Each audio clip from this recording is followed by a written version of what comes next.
Madam Speaker, and I thank the gentleman from North Carolina, my friend, the ranking member of the Financial Services Committee. And Madam Speaker, I rise today also in opposition to SJ Resolution 15, the Congressional Review Act repeal of the Office of the Comptroller of the Currency's True Lender Rule. The United States has the most vibrant and innovative financial system in the world. Recent advancements in technology have fostered products and partnerships that expand access to credit to large swaths of the population who previously couldn't access basic financial services. Many of these innovations faced challenges from regulatory red tape or confusing and often conflicting rules.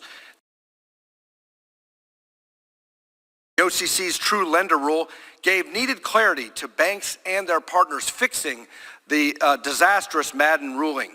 The OCC's True Lender Rule gave that clarity, but unfortunately, the effort in the House today threatens to undermine the progress that we've made and compromise underbanked individuals and small businesses' access to financial services. I spoke with a local Kentucky bank that partners with a non-bank fintech lender to provide credit to consumers, including many underbanked populations. They told me that absent the True Lender Rule, they will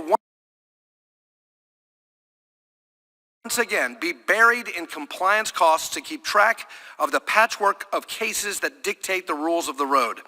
Rather than embrace innovation to deliver cost savings to their customers, many of whom have trouble accessing traditional financial services to begin with, the bank will need to retain $1,000 an hour New York lawyers just to keep everything straight.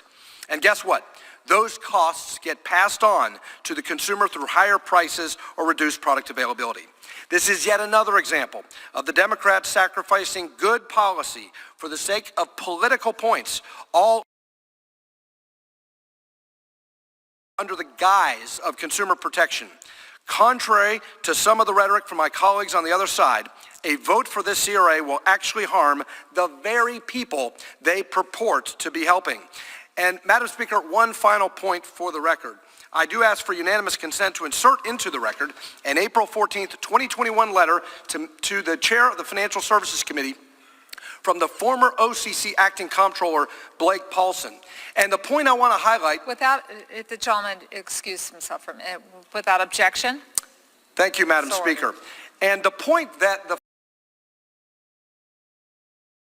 former acting comptroller was making here is that disapproving the OCC's True Lender Rule will constrain future comptrollers' ability to address the true lender issue and limit the OCC's ability to take supervisory or enforcement actions against banks that would have been deemed to have made the loan under the True Lender Rule. Meaning that the way the CRA law operates, if the House passes this resolution, we will have a permanent problem in the credit markets that will deprive low and moderate income Americans of the financial products that they desperately need. And that's why I urge all my colleagues to reject this misguided proposal, and I yield back.